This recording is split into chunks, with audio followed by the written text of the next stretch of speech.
Hello friend, आज हम लोग इस वीडियो में देखेंगे क्लास 10 अध्याय 2 अम्ल, क्षारक एवं लवण।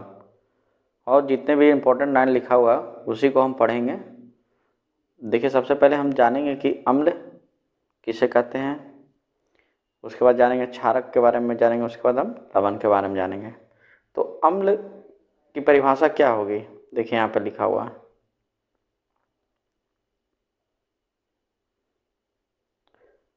अम्लों का स्वाद खट्टा होता है और यह नीले लिटमस पत्र को लाल कर देते हैं, जबकि क्षारकों का स्वाद कड़वा होता है एवं यह लाल लिटमस पत्र को नीला कर देते हैं। लिटमस एक प्राकृतिक सूचक है। तो देखिए, हम सूचक के बारे में जानेंगे कि सूचक क्या होता है। सूचक वे पदार्थ है जिसका अम्लीय विलयन में रंग अलग और क्षारीय विलयन में रंग अलग होता है। तो ऐसे पदार्थ को हम क्या कहेंगे, सूचक कहेंगे। देखिए, अम्ल का एग्जाम्पल में नींबू को आप ले सकते हैं और क्षारक में आप साबुन को ले सकते हैं। और देखिए कि सूचक का एक और एग्जाम्पल है हल्दी। हल्दी भी सूचक का काम करता है।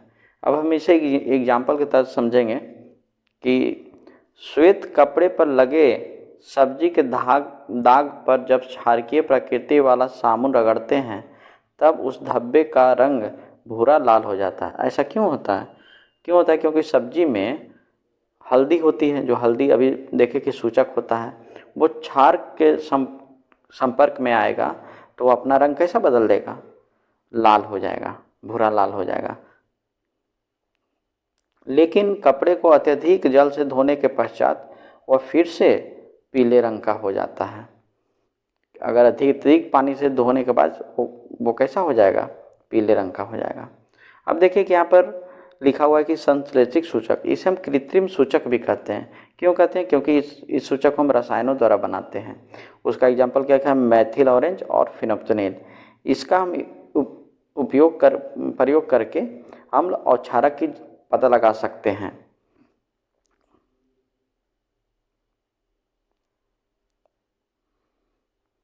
देखिए यहाँ पर लिखा हुआ है, लिटमस विलयन बैंगनी रंग का रंजक होता है जो थैलोपाइटा समूह के लीचेन पौधे से निकाला जाता है। प्रायः इसे हम सूचक की तरह उपयोग करते हैं। जैसे हम ऊपर देखें, लिटमस विलयन जब न तो अम्लीय होता है, जब न ही क्षारकीय, तब इसका रंग कैसा होता है, बैंगनी रंग का होता है। अब देखिए यहाँ पर बहुत सारे दिए हुए हैं प्राकृतिक सूचक, जैसे लाल पत्ता गोभी है, हल्दी है, हाइड्रेंजिया है, पिटूनिया है, जेरानियम है। जैसे कई फूलों की रंगीन पंखुड़ियाँ किसी विलयन में अम्ल एवं क्षारक की उपस्थिति को सूचित करते हैं। तो इन्हें हम क्या कहेंगे, अम्ल क्षारक सूचक, या कभी कभी केवल सूचक भी कहते हैं। देखिए, अब हम देखेंगे कि अम्ल एवं क्षारक के रासायनिक गुणधर्म समझेंगे।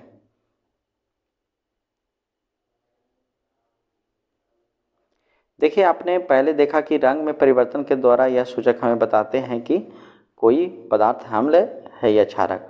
तो उसी प्रकार कुछ ऐसा पदार्थ होते हैं जिनकी गंध अम्लीय या क्षारीय माध्यम में भिन्न हो जाती है, उसे हम क्या कहेंगे, गंधीय सूचक कहेंगे। देखिए, इसका एग्जाम्पल आगे लिखा हुआ है। एग्जाम्पल के तौर पर आप गंधीय सूचक में क्या ले सकते हैं, वेनिला है, प्याज है, लौंग का तेल है, इसे हम क्या कहेंगे, गंधीय सूचक कहेंगे। देखिए, जैसे हम प्याज को लेते हैं तो देखिए, जब प्याज अम्ल के संपर्क में आएगा तो इसकी गंध तीव्र हो जाएगी, और यही प्याज अगर क्षारक के संपर्क में आ जाएगा तो कोई गंध नहीं देगी। तो इसे हम गंधीय सूचक कहेंगे। देखिए, अब आगे हम देखते हैं कि अम्ल क्षारक धातु के साथ कैसी अभिक्रिया करते हैं। देखिए, अम्ल धातु के साथ अभिक्रिया करने के बाद उत्पाद में क्या बनाएंगे, लवण और हाइड्रोजन गण। उसी प्रकार क्षारक धातु के साथ अभिक्रिया करके लवण और हाइड्रोजन गैस बनाएंगे। और ऐसी अभिक्रियाएं सभी धातुओं के साथ संभव नहीं है। ये इंपॉर्टेंट लाइन है, इस पर ध्यान दीजिएगा। अब देखिए कि यहाँ पर एक चीज़ आपको नोटिस करना होगा कि जो उत्पाद में जो गैस निकल रही है वो हाइड्रोजन गैस निकल रही है। इसे हम कैसे समझेंगे कि यह हाइड्रोजन गैस ही निकल रही है? तो देखिए ऊपर दिया हुआ है कि देखिए यहाँ पर प्रखनली में दानेदार जिंक का टुकड़े लिए और तनु सल्फ्यूरिक अम्ल लिए। तो ये जो हाइड्रोजन गैस यहाँ से निकल रही है प्रवाह नली के द्वारा, इसे हम साबुन के विलयन में छोड़ेंगे तो ये बुलबुला बन के ऊपर उठेगी। क्यों ऊपर उठेगी? क्योंकि हाइड्रोजन हल्की गैस होती है और ज्वलनशील गैस भी होती है। तो इस कारण से हम इस बुलबुला के संपर्क में जलती हुई मोमबत्ती लेके जाएंगे तो फट फट की ध्वनि के साथ आवाज़ आएगी, तो हम समझ जाएंगे कि हाइड्रोजन गैस ही है। देखिए धातु कार्बोनेट और धातु हाइड्रोजन कार्बोनेट अम्ल के साथ कैसे अभिक्रिया करती है, देखिए हम देखते हैं आगे। यहाँ पर देखिए धातु कार्बोनेट सोडियम कार्बोनेट यहाँ पे है, वो अम्ल के साथ अभिक्रिया करके लवण, जल और कार्बन डाइऑक्साइड बना रही है। उसी प्रकार धातु बाइकार्बोनेट और अम्ल के साथ अभिक्रिया करके उत्पाद में क्या बना रही है? लवण, जल और कार्बन डाइऑक्साइड।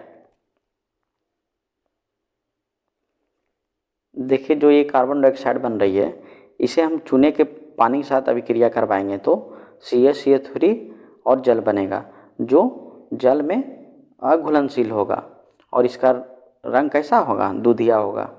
अगर इसमें अगर हम अत्यधिक मात्रा में कार्बन डाइऑक्साइड मिलाएंगे तो Ca उत्पाद के रूप में क्या बनेगा? CaHCO3 बनेगा, जो जल में घुलनशील होगा।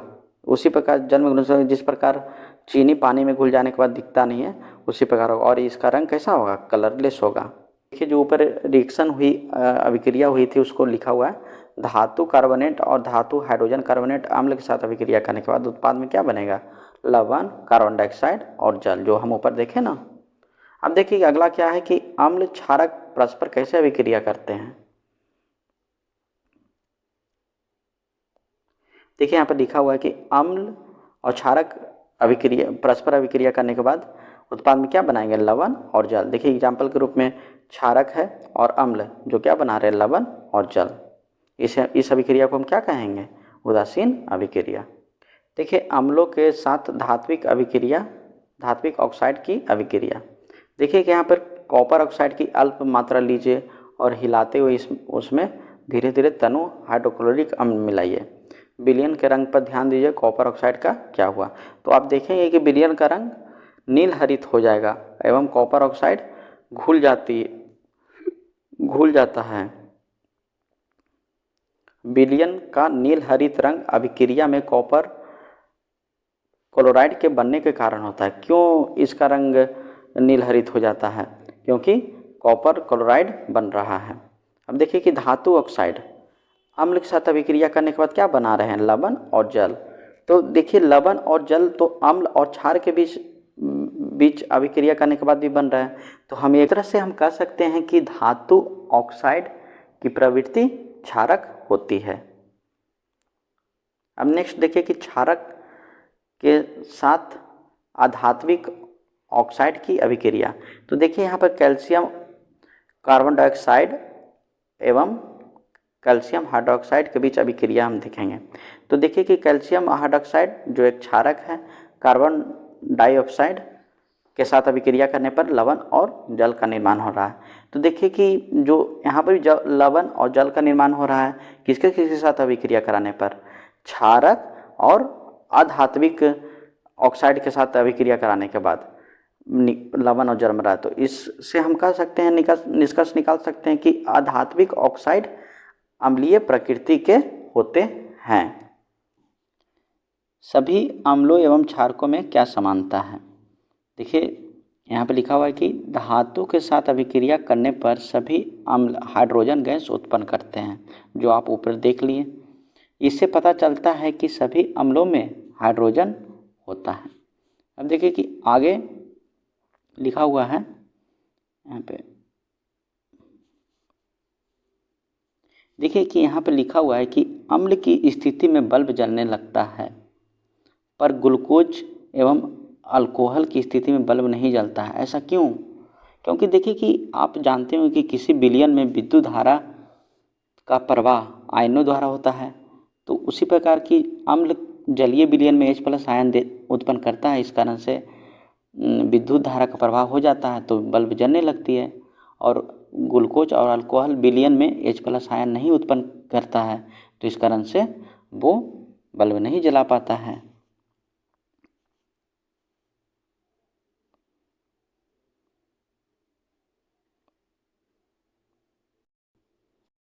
देखिए आगे कि जलीय विलयन में अम्ल एवं क्षारक का क्या होता है। देखिए यहाँ पर लिखा हुआ कि जल की उपस्थिति में HCl में हाइड्रोजन आयन उत्पन्न होते हैं और जल की अनुपस्थिति में HCl अणुओं से H+ आयन पृथक नहीं हो सकते हैं। तो देखिए कि यहाँ पे अभिक्रिया दिया हुआ है, तो हाइड्रोजन आयन स्वतंत्र रूप में नहीं रह सकते, लेकिन यह जल के अणुओं के साथ मिलकर रह सकते हैं। इसलिए हाइड्रोजन आयन को सदैव H+AQ या हाइड्रोजनियम आयन से दर्शाना चाहिए। जैसे यहाँ पर देखिए दर्शाया गया है। हमने देखा कि अम्ल जल में H3O+ अथवा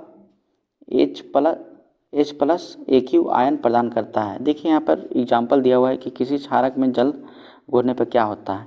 तो देखिए कि यहाँ पर रिएक्शन बन रहा है कि Na+ और OH-। उसी प्रकार यहाँ पर देखिए कि K+ और OH- एक्वस में बन रहा है।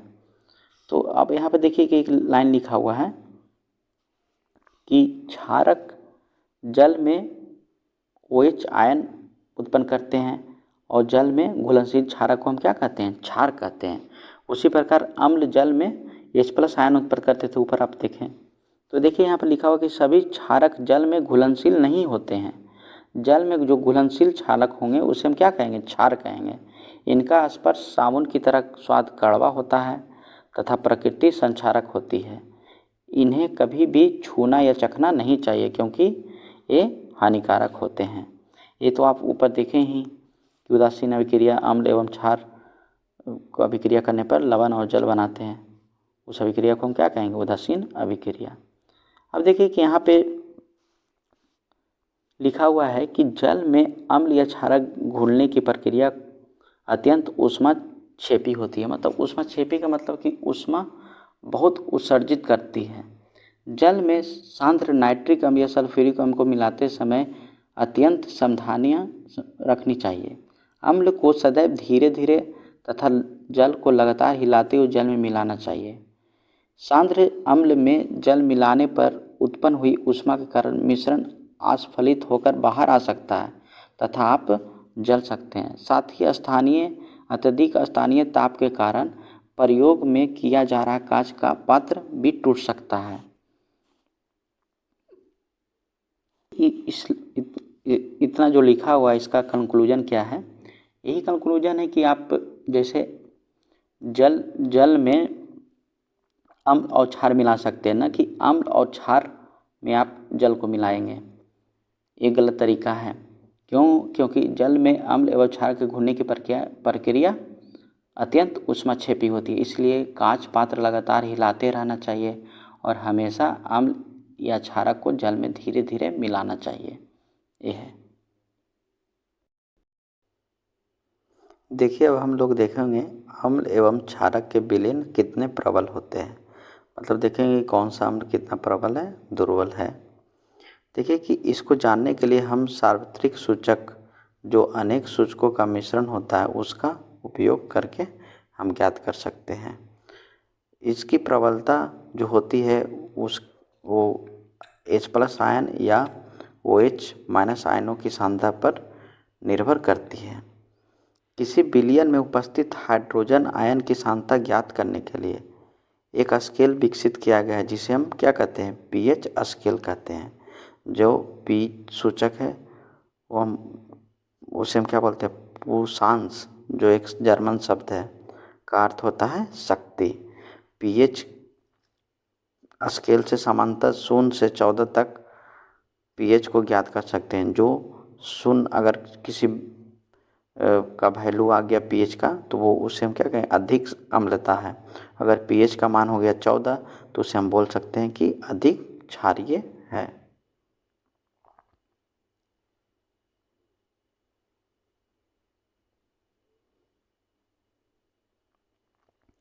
देखिए यहाँ पर एक लाइन लिखा हुआ है, हाइड्रोनियम आयन की सांद्रता जितनी अधिक होगी उसका पीएच उतना ही कम होगा। तो देखिए इस फिगर में हम देखते हैं कि यहाँ पे जो लिखा हुआ है कि हाइड्रोनियम आयन की सांद्रता जितनी अधिक होगी उसका पीएच उतना ही कम होगा। तो देखिए कि इस फिगर में देखिए कि जो कलर जो किया हुआ वो हाइड्रोजन आयन दिखा रहा है और ये जो वाइट है वो OH आयन का सांद्रता दिखा रही है। तो देखिए कि यहाँ पे जो यहाँ पर इस तरफ देखिए कि H+ आयन ज़्यादा है तो देखिए पीएच का मान कम होगा। तो देखिए पीएच का मान 0 से 14 तक होता है और 7 जिसका पीएच मान होता है वो उदासीन होता है। और जिस तरह से पीएच मान इधर मान लीजिए किसी का पीएच मान 4 है और किसी का पीएच मान 1 है, तो कौन सा प्रबल हुए दोनों में, प्रबल कौन हुए और कौन दुर्बल हुए? तो ये जो जिसका पीएच मान 4 होगा उसको हम बोलेंगे दुर्बल अम्लीय और जिसका पीएच मान 1 है उसे हम बोलेंगे प्रबल अम्लीय। उसी प्रकार यहाँ पे हम देखेंगे कि किसी का पीएच मान 11 है, किसी का पीएच मान 9 है, तो 11 वालों को हम बोलेंगे प्रबल क्षारीय और 11 वाला को बोलेंगे हम दुर्बल क्षारीय। ऐसा क्यों बोलेंगे? क्योंकि देखिए कि यहाँ पर हाइड्रोजन सांद्रता जो है जो इधर जाते जाते बहुत कम हो रही है और OH- बढ़ती जा रही है। और देखिए कि यहाँ पर 7 उदासीन इसको इस कारण से बोले कि इस लाइन पे हाइड्रोजन आयन और OH आयन दोनों बराबर हैं, इस कारण से ये उदासीन हो गए। और यहाँ पर देखिए लिखा हुआ है किसी भी उदासीन विलयन के पीएच का मान 7 होता है। यदि पीएच स्केल में किसी विलयन का मान 7 से कम होगा तो यह विलयन अम्लीय होगा। जो 7 से कम होगा वो अम्लीय होगा और 7 से 14 जिसका पीएच मान होगा वो क्षारीय होगा। तो वह विलयन में OH सांद्रता की वृद्धि को दर्शाता है। ये OH सांद्रता को वृद्धि को दर्शाता है। 7 से 14 देखिए बढ़ रही है ना, इधर H+ आयन कम रहे हैं अर्थात क्षार की शक्ति बढ़ रही है। तो देखिए यहाँ पर बढ़ रही है। यहाँ पर देखिए कुछ का पीएच मान दिया हुआ है, ये याद कर लीजिएगा। देखिए सोडियम हाइड्रोक्साइड का कितना लगभग 14 होता है, मिल्क ऑफ मैग्नीशिया का 10, शुद्ध जल का 7 और रक्त का 7.4, नींबू का 2.2 और जठर रस का 1.2। अब देखिए कि इस लाइन इतना जो लिखा हुआ इसका क्या समरी है। देखिए कि इसमें बताया गया कि 2 अम्ल है, हाइड्रोक्लोरिक अम्ल है और एसिटिक अम्ल है। इसमें बोला गया है कि कौन प्रबल अम्ल है या कौन दुर्बल अम्ल है। तो देखिए HCl प्रबल अम्ल होगा। क्यों होगा? क्योंकि ये पूर्णतः में वियोजित होकर H+ और Cl- आयन अधिक मात्रा में बनाते हैं, इस कारण से ये प्रबल अम्ल होगा HCl। और एसिटिक अम्ल जो है वो एक दुर्बल अम्ल है जो कम मात्रा में H+ आयन बनाते हैं क्योंकि यह कम विघटित हो पाता है। वही यहाँ पर लिखा हुआ है। देखिए यहाँ पर लिखा हुआ अधिक संख्या में H+ आयन उत्पन्न करने वाले अम्ल क्या कहलाएंगे? प्रबल, जबकि कम H+ आयन उत्पन्न करने वाले अम्ल दुर्बल कहलाएंगे। देखिए अब हम आगे देखते हैं कि दैनिक जीवन में पीएच का महत्व। हमारा शरीर 7 से 7.8 पीएच प्रास के बीच काम करता है, मतलब प्रास मतलब रेंज 7 से 7.8 पीएच के बीच। जीवित प्राणी केवल संकीर्ण पीएच प्रास में ही जीवित रह सकते हैं। वर्षा के जल पीएच का मान जब 5.6 से कम हो जाता है तो वह अम्लीय वर्षा कहलाती है। मतलब पीएच का मान 5.6 से कम हो जो तो उसे हम क्या कहेंगे? अम्लीय वर्षा। अम्लीय वर्षा का जल जब नदी में प्रवाहित होती है तो नदी के जल के पीएच का मान कम हो जाता है, मतलब और अधिक अम्लीय हो जाता है। इसी कारण से नदी में जलीय जीवधारियों की उत्तरजीविता कठिन हो जाती है। बहुत ज़्यादा अम्लीय जल हो जाता है, इस कारण से उसमें जो जलीय जीवधारी है उनका उत्तरजीविता कठिन हो जाती है। देखिए यहाँ पर लिखा हुआ है लाइन, शुक्र का वायुमंडल सल्फ्यूरिक अम्ल के मोटे सफ़ेद एवं पीले बादलों से बना है, इसे ध्यान रखिएगा। देखिए दूसरा है कि आपके बगीचे की मिट्टी का पीएच क्या है। अच्छी उपज के लिए पौधे को एक विशिष्ट पीएच प्रास की आवश्यकता होती है।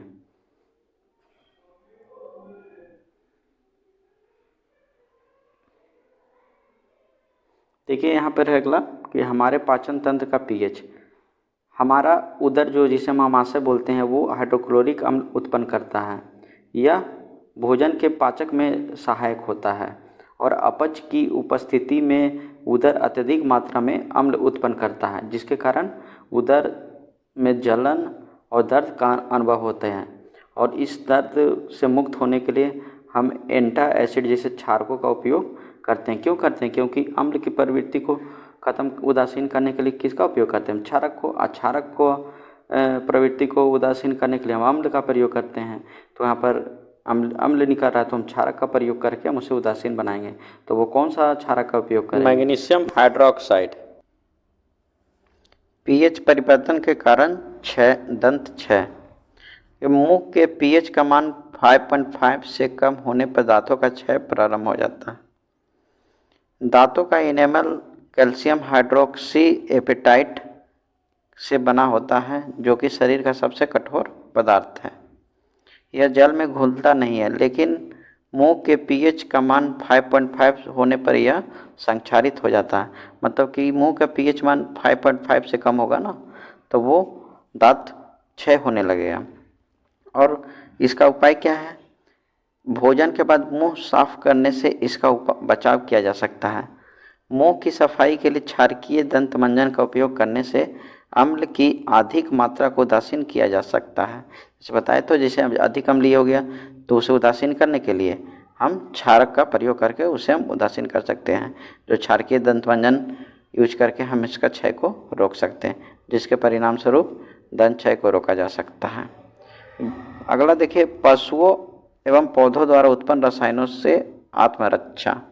देखिए, मधुमक्खी का डंक एक अम्ल छोड़ता है, जिसके कारण दर्द एवं जलन का अनुभव होता है। जो ये अम्ल छोड़ता है उसका नाम है मेथनोइक अम्ल। अब देखिए, अम्ल है उसे उदासीन करने के लिए हमको क्षारक का उपयोग करेंगे तब हो जाएगा।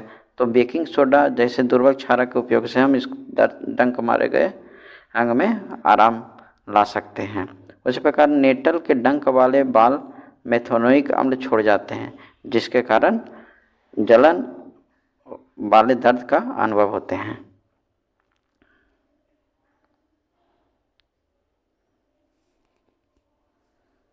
देखिए, प्रकृति उदासीन के विकल्प देती है। नेटल एक शाकीय पादप है जो जंगलों में उपजता है। इसके पत्ते में डंक नुमा बाल होते हैं। जो पत्ता है इसमें डंक नुमा बाल होते हैं, जो अगर गलती से छू जाए तो डंक जैसा दर्द होता है। इन बालों से मेथनोइक अम्ल का स्राव होने से यह दर्द होता है। पारंपरिक तौर पर इसका इलाज डंक वाले स्थान पर डॉग पौधे की पत्ती रगड़कर किया जाता है। जैसे इसका इलाज करना है तो डॉग पौधे की पत्ती रगड़ दिया जाएगा तो वो दर्द खत्म हो जाएगी। ये पौधे अधिकतर नेटल के पास ही पैदा होते हैं। जैसे ये पौधा है इसके पास ही वो जो इसकी दर्द को राहत पहुंचाएगा, डॉग पौधे वो पाए जाते हैं।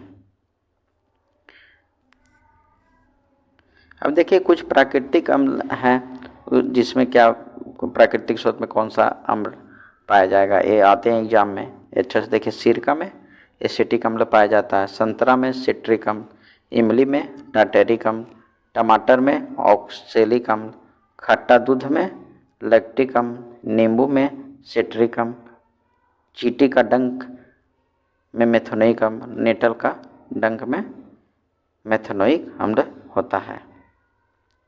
ये याद रखिएगा, हर एग्जाम में ये आता है। अब देखिए कि यहाँ पे है लवण के संबंध में अधिक जानकारी। तो देखिए, हम आगे पढ़ेंगे लवण परिवार। देखिए, यहाँ पर लवणों का पीएच है।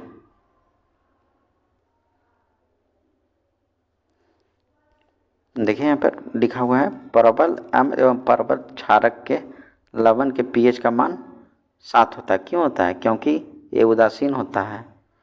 तब जबकि प्रबल अम्ल एवं दुर्बल क्षारक के लवण के पीएच का मान 7 से कम होता है। ये प्रबल अम्ल और दुर्बल क्षारक में किसकी ज़्यादा प्रभाव दिखेगी? प्रबल अम्ल का प्रभाव देखेगी। इसका मतलब है कि 7 से कम होगा तथा ये अम्लीय होते हैं। प्रबल क्षारक एवं दुर्बल अम्ल के लवण के पीएच का मान 7 से अधिक होता है। अब तथा ये क्षारकीय होते हैं। क्यों होते हैं? क्योंकि यहाँ पे ये दोनों में कौन सा ज़्यादा प्रभाव दिखाएंगे? प्रबल क्षारक। इस कारण से इसका pH मान 7 से अधिक होगा, तो ये क्षारकीय हो गया।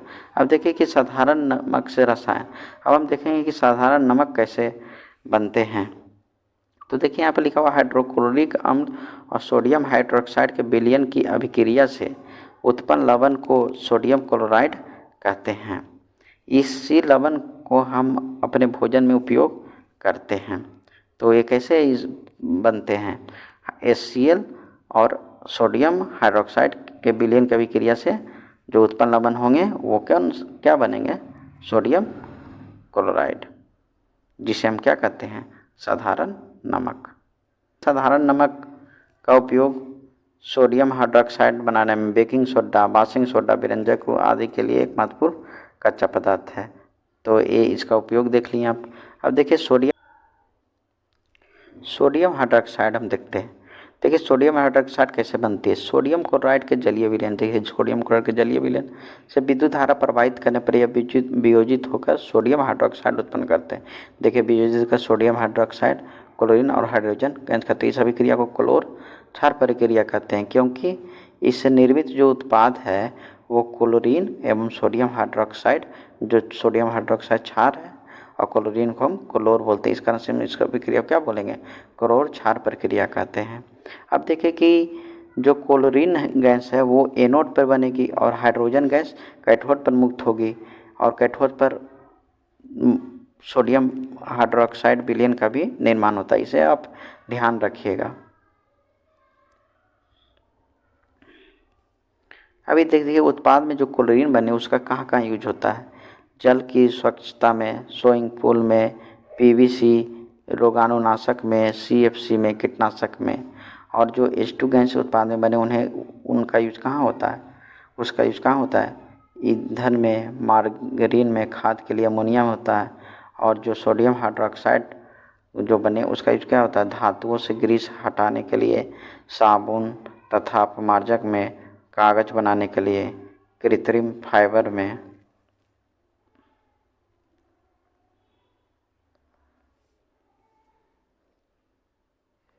विरंजक चूर्ण हम देखते हैं कि देखिए सूक्ष्म बुझा हुआ चूना पर क्लोरीन की क्रिया से विरंजक चूर्ण का निर्माण होता है।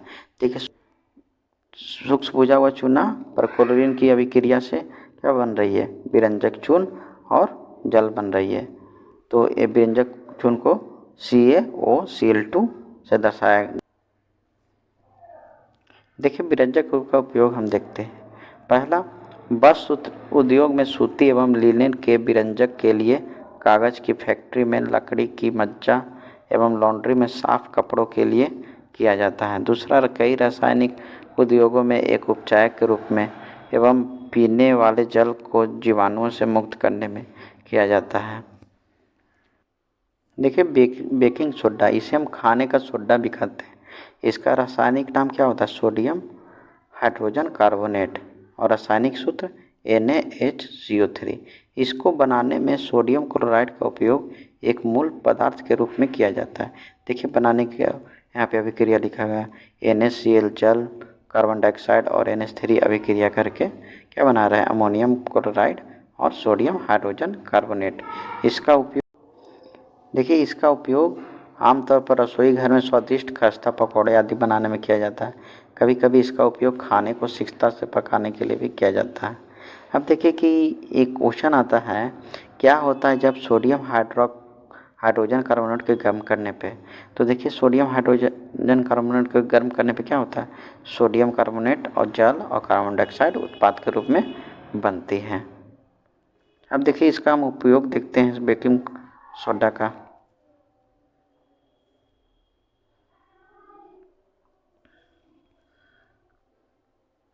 देखिए बेकिंग सोडा का उपयोग हम देखते हैं। पहला, बेकिंग पाउडर बनाने में, जो बेकिंग सोडा एवं टार्टरिक अम्ल जैसा एक मंद खाद का मिश्रण है। बेकिंग पाउडर को गर्म किया जाता है या जल में मिलाया जाता है तो निम्न अभिक्रिया होती है। जो अभिक्रिया यहाँ देखिए लिखी हुई है।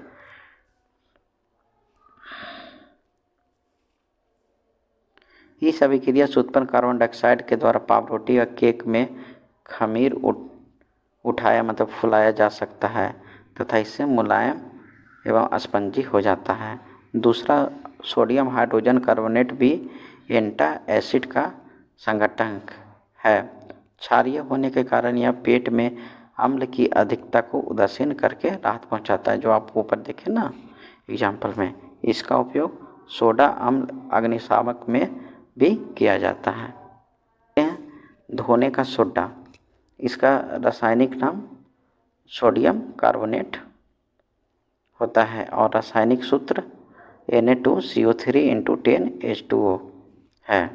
देखिए, बेकिंग सोडा को गर्म करके सोडियम कार्बोनेट प्राप्त किया जा सकता है और सोडियम कार्बोनेट के पुनः क्रिस्टलीकरण से धोने का सोडा प्राप्त होता है।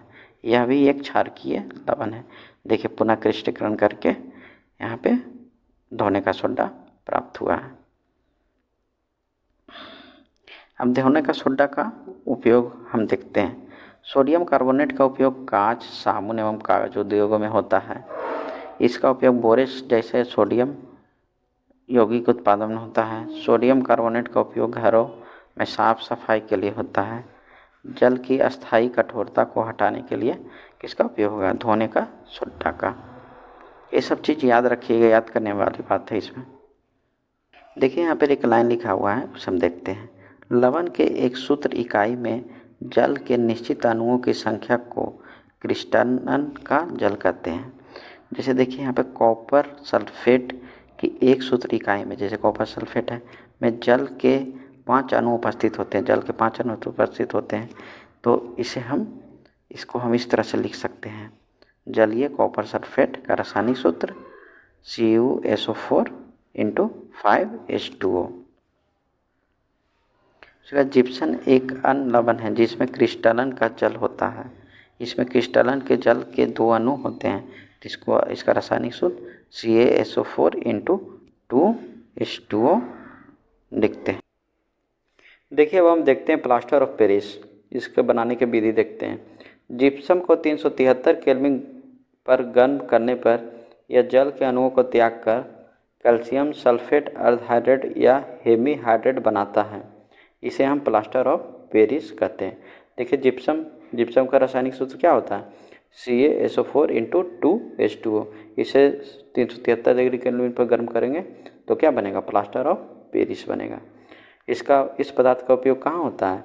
डॉक्टर टूटी हड्डियों को सही जगह पर स्थिर करने के लिए। और जो ये प्लास्टर ऑफ पेरिस बना, ये जल मिलाने पर यह पुनः जिप्सम बनकर कठोर ठोस पदार्थ प्रदान करता है। जैसे देखिए, यहाँ पर प्लास्टर ऑफ पेरिस है, इसे पुनः जल से अभिक्रिया करके जिप्सम बना लिया। और ये प्लास्टर ऑफ पेरिस का उपयोग कहाँ करते हैं? खिलौना बनाने में, सजावट का सामान, सतह को चिकना बनाने में किया जाता है। देखिए, अगर ये वीडियो अच्छी लगी हो तो चैनल को सब्सक्राइब करें और लाइक करें। धन्यवाद।